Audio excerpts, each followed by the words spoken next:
Unes parla de ta langue. Représenter l'occitan et représenter le patois. Étude comparative.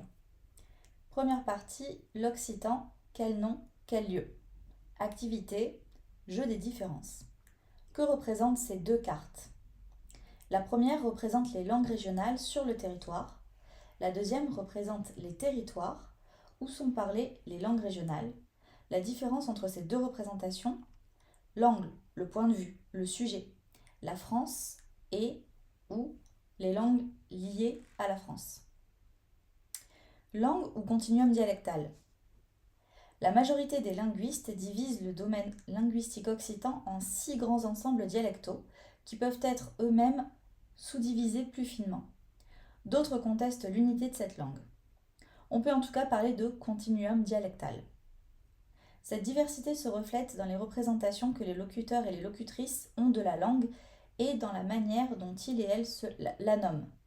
On appelle ça la glossonymie. Comment un ou une locuteur ou locutrice se représente-t-il le territoire sur lequel est parlé son parler? D'où vient cette représentation? L'expérience personnelle, les représentations sociales, l'éducation. Sur quels critères se base-t-elle? Les différences linguistiques, les différences de territoire.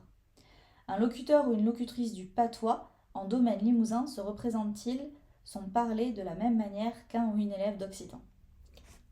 Partie 2. Deux terrains, deux méthodes.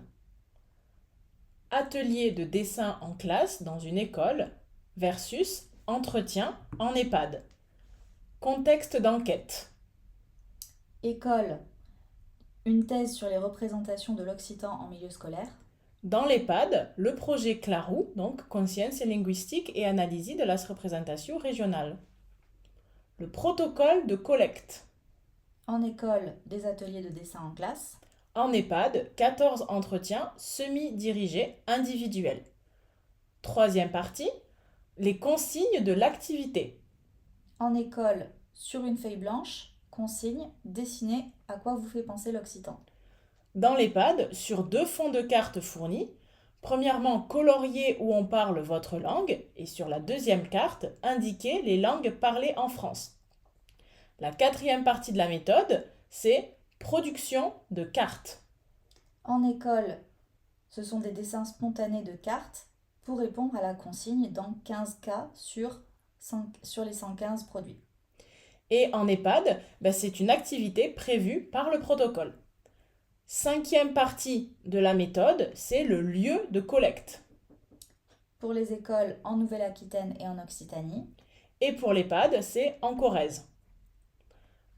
Enfin, sixième et dernière partie de la méthode, la langue dessinée.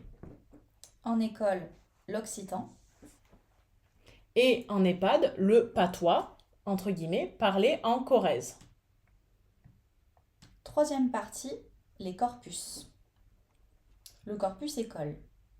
Il y a eu production spontanée de 4 sortes de cartes dans les dessins.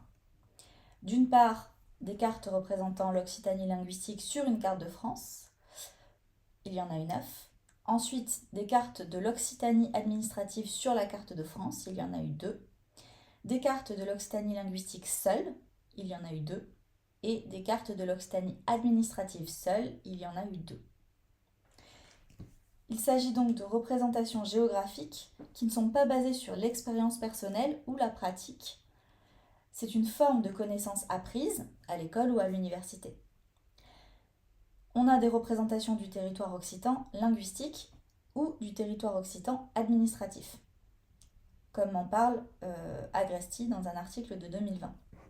Il n'y a pas de référence à la variante linguistique parlée ou apprise et ou à son territoire.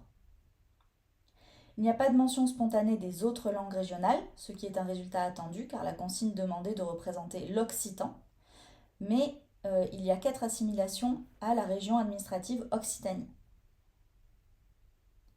Le territoire est un élément parmi d'autres permettant de caractériser spontanément l'occitan.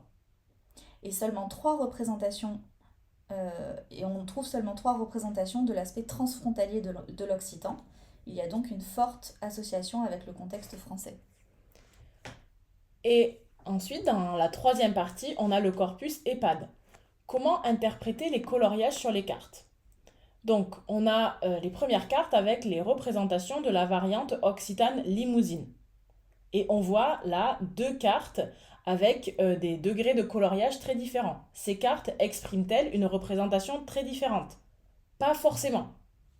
Ensuite, on a les représentations des autres langues parlées en France. Donc là, nous voyons des cartes de France. Et donc, nous voyons qu'il n'y a pas ou très peu de connaissances d'autres langues régionales. Et la seule autre langue régionale citée, c'est en Bretagne. Et pas le breton, mais en Bretagne. Donc, nécessité d'étudier les cartes coloriées au regard de la transcription des entretiens. Transcription des entretiens, LR, donc c'est la chercheuse. Est-ce que par exemple, à Brive, à Tulle et tout ça, c'est le même? E13, donc c'est la personne interviewée numéro 13. À Brive, je crois. Oui, il me semble. LR. Vous savez si on le parle jusqu'à Tulle? E13. Moi, je pense. Maintenant, je ne peux pas vous le certifier parce que je n'ai jamais entendu personne. Je ne connais pas Tulle, alors LR. La Haute-Vienne et tout, vous connaissez? E13. Oui, mais c'est pas le même patois, hein? LR. Alors, est-ce qu'on le colorie d'une couleur différente? E13. Ah ben ça oui, parce que ce n'est pas du tout le même patois. Partie 4. Discussion. La sociolinguistique nous donne des concepts pour analyser les représentations sociolinguistiques, comme en parle Boyer en 1990, exprimées dans les entretiens semi-dirigés. Ces concepts sont par exemple le conflit diglossique, l'auto-audit ou encore la conscience linguistique. Mais comment prendre en compte et étudier les éléments liés spécifiquement à la notion de territoire? On a demandé leur avis à des géographes. Les coloriages des cartes représentant le territoire du patois et l'absence de remplissage des cartes de France dans le corpus EHPAD peuvent être analysés au prisme de concepts tels que l'habité, l'espace vécu, voire l'espace perçu, alors que les cartes dessinées spontanément pour représenter la langue occitane par des apprenants ou des apprenantes d'occitan, le corpus école, pourraient représenter un espace conçu. Un article est actuellement en préparation sur la question. Partie 5, les perspectives. Donc, nous prévoyons un atelier de restitution à l'EHPAD en utilisant des méthodes de la géographie, c'est-à-dire de la carto-élicitation. Deuxièmement, nous prévoyons une comparaison plus approfondie et l'ajout d'un corpus réalisé en classe avec la méthode utilisée pour le corpus EHPAD, c'est-à-dire avec les deux cartes. Troisièmement, nous prévoyons la reproduction de l'enquête dans un EHPAD limousin urbain. Et quatrièmement, nous prévoyons la reproduction dans un EHPAD d'une autre zone dialectale occitane. C'est un poster qui a été réalisé par Lucie Robert et Marie Sarotte Armentia du laboratoire ICARE pour l'école d'été du lyrique en juin 2025.